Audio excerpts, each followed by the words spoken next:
Good afternoon. My name is Tom Brinsonoff, Certified Master Tech out of Reading, PA. Today I'm going to talk to you a little bit about how to change fuel injectors.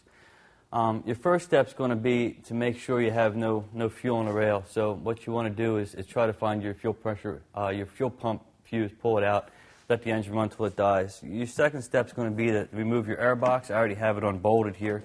So we'll just get this out of the way. Your second step is going to be removing your throttle body linkage here and the 3 bolts that hold it in, and then flip this up and get it out of the way.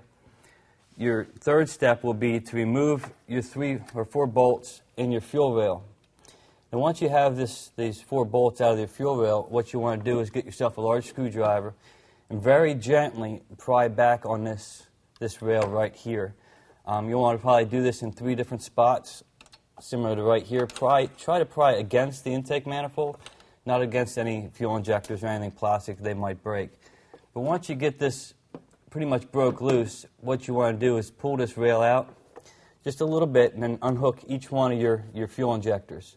Once you get them all unhooked, you can actually pull the rail out, physically take one of your injectors off, replace it, then put your rail back in, put it all back together the same way you're taking it apart.